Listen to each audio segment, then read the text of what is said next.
O tempo lá fora estava inclemente e, sentado perto da janela, Renato olhou para os grandes flocos de neve dançando e girando nas rajadas de vento forte. Algo estava corroendo o homem. Ele estava de péssimo humor. Por que eu me mudei para cá? Por que eu escutei Flora? Pensou tristemente, derramando uma lágrima. A coisa era que o homem costumava morar em Chicago. Lá ele conheceu uma mulher chamada Flora Teixeira, que estava de visita de fora da cidade e encantou o homem à primeira vista. Os jovens namoraram por cerca de 6 meses. Depois disso, decidiram morar juntos. Já que Renato estava alugando sua casa na época, o homem sugeriu que ela fosse morar com ele. Flora morava em uma pequena cidade provinciana em Illinois, que Renato gostou muito no começo. Sua namorada era carinhosa e atenciosa, e o que mais um homem de quase 22 anos poderia querer?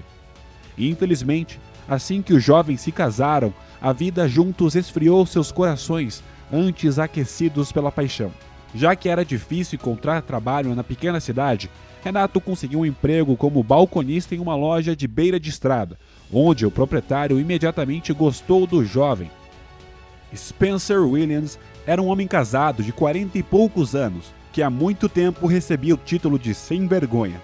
Claro, Renato deixou logo de cara que não gostava de homens e que o dono da loja estava insinuando, mas parecia ter gostado. Basicamente, Spencer assediava o homem, ficando ainda mais persistente a cada vez que ele o empurrava. Por que você está lutando contra isso? Eu vou conseguir o que eu quero de qualquer maneira. Nenhum dos trabalhadores conseguiu fazer de mim um tolo, disse Spencer, incomodando o garoto em um quarto escuro e abafado. Sr. Williams, você pode ter esquecido, mas eu sou casado e não gosto de homem. Eu não sou gay e mesmo assim nunca iria me envolver com alguém no trabalho, Renato exclamou com raiva e empurrou o chefe chato. É claro que essa rejeição causou muitos ressentimentos. Spencer estava muito zangado com o menino, e ele o lembrava disso todas as chances que ele tinha. Renato sabia que ele precisava largar esse emprego há um tempo atrás, mas ele não queria ser um fardo para sua esposa. A pequena empresa vendia materiais de construção, e esse salário não era tão bom. Então, Renato não podia se dar ao luxo de se tornar um desempregado enquanto Flora sempre ficava até tarde e ganhava mais em seu emprego. Depois de um de seus turnos, Renato, chegando em casa bem depois da meia-noite, notou repetidamente que sua esposa cheirava perfume de homem, mas a mulher sempre apresentava uma explicação lógica, repentinamente alegando que era apenas coisa da cabeça dele. Por ser um jovem ingênuo, Renato sinceramente acreditou em sua esposa no início. No entanto, quando ele notou conversas estranhas em seu celular, percebeu que sua esposa estava o traindo. E a própria mulher realmente mudou muito gradualmente, se transformando em uma tirana insuportável. 2 dias antes, Flora chegou em casa bêbada e disse logo da porta: "É isso, eu estou deixando você por Paulo. Nós nos amamos e queremos viver juntos." Lágrimas brotaram aos olhos de Renato. Mas sua esposa insensível não parecia se importar nem um pouco. Ele cuidava de seus negócios como se nada tivesse acontecido, jantando a comida feita por seu esposo carinhoso, e então ela foi para a cama. Renato passou a maior parte daquela noite em lágrimas, só se controlando quando seus olhos ficaram vermelhos e inchados de tanto chorar. Agora, sentado na janela, o homem estava tentando descobrir o que ele deveria fazer em seguida. Renato sabia que o novo amante de Flora era o chefe do departamento do qual ela trabalhava. Claro, como eu poderia competir com um homem rico? Ele tem dinheiro, seu próprio carro e uma bela casa na rua principal. O homem pensou ao perceber que não conseguiria ficar sob o mesmo teto que a esposa por muito mais tempo. Renato olhou para os transeuntes estremecendo ao vento cortante do inverno, ocupado com seus próprios pensamentos, e de repente uma velha estranha chamou a atenção do homem. Ela estava vestindo uma jaqueta leve, botas amassadas e calças surradas. Havia um chapéu surrado na cabeça da estranha, que não parecia ser de muita utilidade devido ao tempo. A velha continuava batendo os pés, obviamente tentando se manter aquecida. Dessa maneira, coitada, parecia uma mendiga que foi para a rua no momento mais importuno. Ela está congelando os lábios, pensou Renato ansiosamente, se sentindo muito mais preocupado com a velha fraca. O homem pensou por 1 minuto ou 2 e depois jogou um casaco por cima do ombro e correu para a rua onde uma tempestade de neve estava muito forte. Olá, senhora. Me perdoe por perguntar, mas o que está fazendo aqui sozinha com esse frio horrível que está? Renato perguntou enquanto se aproximava da velha. Olá, senhor. Eu estou esperando meu filho, mas ele está atrasado por algum motivo, a velha murmurou tremendo no vento cortante. Duvido que o filho virá buscá-la com este tempo. Ela provavelmente está apenas fora da sua mente, Renato pensou, tentando desesperadamente não deixar a sua realização transparecer em seu rosto. Pegando a estranha pela mão, o homem quase a obrigou a entrar na casa onde ele imediatamente assentou em uma poltrona em frente à lareira acesa. Então, Renato trouxe à velha uma muda de roupa da esposa para que ela pudesse aquecer o corpo frio. Obrigado, senhor. Eu estou muito grata. Pelo menos 2 dezenas de pessoas passaram por mim hoje, e você é o único que se ofereceu para ajudar. A velha disse com lágrimas nos olhos. E quando Renato serviu um chá quente para a estranha, um sorriso enorme apareceu em seu rosto. Tomando um gole da bebida, a velha disse que seu nome era Júnia. Meu filho certamente virá me buscar. Assim que a nevasca diminuir um pouco, vamos juntos para Chicago. A estranha acrescentou, estendendo as mãos enrugadas em direção à lareira. A senhora Júnia não parecia louca para Renato. Como se viu, ela era uma senhora comum, que estava cansada da solidão e da doença e decidiu se mudar para morar com seu filho na cidade grande. Não perca a chegada de seu filho. Tenha cuidado, senhora Júnia, e sinta-se à vontade para voltar se precisar, o homem disse na despedida.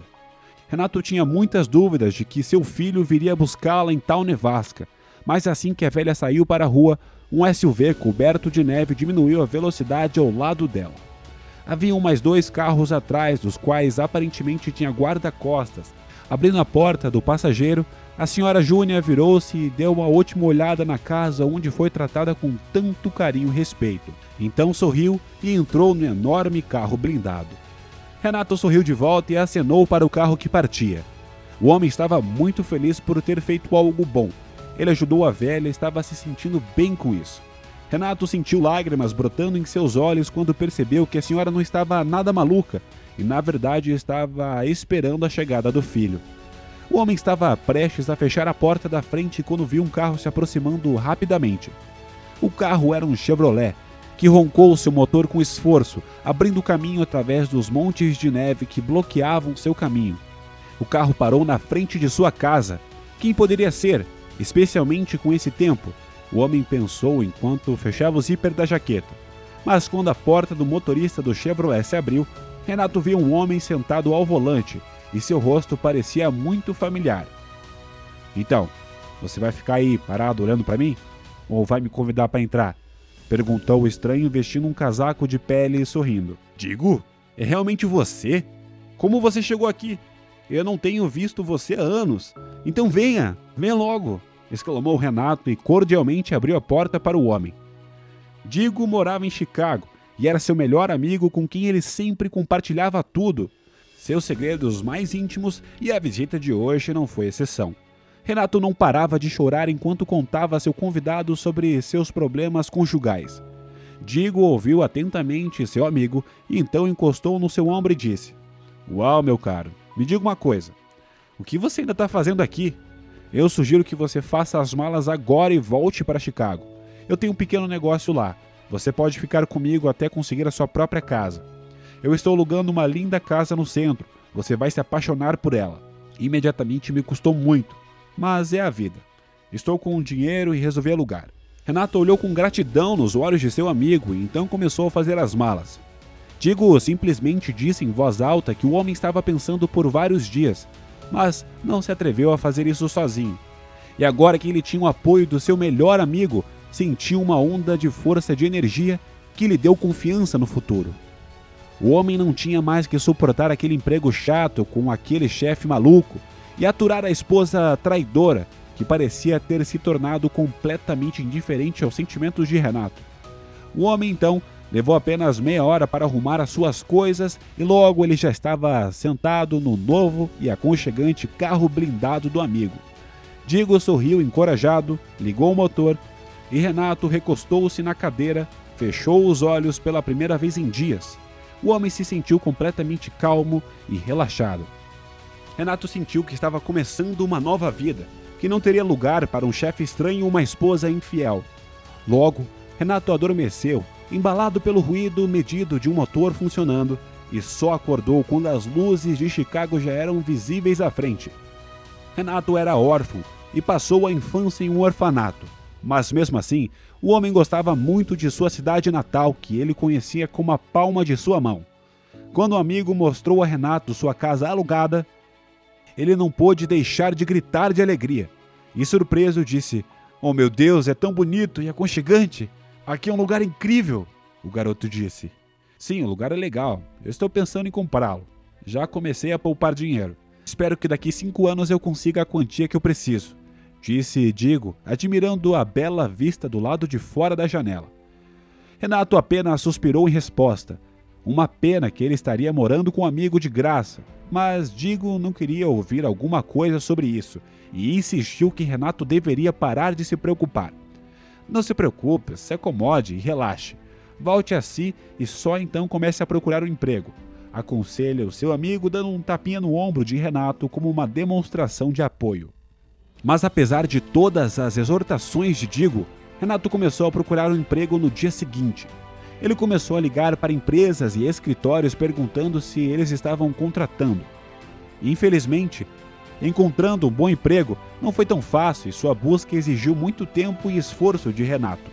Um dia, quando ele estava falando ao telefone com mais um potencial empregador, alguém bateu forte e persistentemente na porta perguntando quem poderia ser. Renato abriu a porta e viu um entregador com uma carta na mão. Tendo assinado para receber, o homem viu que era endereçada a ele. Renato abriu cuidadosamente o envelope e então puxou uma folha de selos e datilografados, correndo os olhos rapidamente. O homem então exclamou de surpresa: "Oh meu Deus, isso não pode estar realmente acontecendo!" Foi então que Renato se acalmou um pouco e leu o aviso do banco novamente, que dizia que uma conta bancária tinha sido aberta em seu nome. Mas a parte mais surpreendente foi que a conta tinha um valor com 6 zeros. A princípio, Renato pensou que era algum tipo de engano, então ele imediatamente foi ao banco e eles confirmaram. Mas o homem ficou ainda mais chocado quando ele descobriu que quem abriu a conta bancária em seu nome e depositou a enorme quantia nela, o misterioso benfeitor era Pedro Teixeira, que acabou por ser ninguém menos que o filho da Júnia. Sim, meus caros, a mulher que ele ajudou alguns dias antes em uma terrível tempestade de neve. Ao saber quem fez o depósito, Renato não conseguiu conter as suas emoções e caiu em prantos bem no saguão do banco. O homem não conseguia acreditar que ainda havia pessoas no mundo que valorizassem a bondade. Renato não sabia que Pedro Teixeira era o milionário, para quem a saúde de sua mãe significava muito mais do que qualquer quantia de dinheiro que ele nem imaginaria. Sua mãe idosa saiu de casa em uma nevasca e que ela não poderia retribuir. Mas Pedro ficou muito impressionado com o que Renato fez para ajudar a velha, pois todos os outros passaram por ela com indiferença. Logo, Renato usou o dinheiro que conseguiu para comprar a casa em que Digo estava alugando. Ele queria retribuir a gentileza do amigo, e assim comprou a casa dos sonhos para o amigo como presente de Natal. E o resto do dinheiro investiu nele e em seu próprio negócio que ele sonhou em administrar.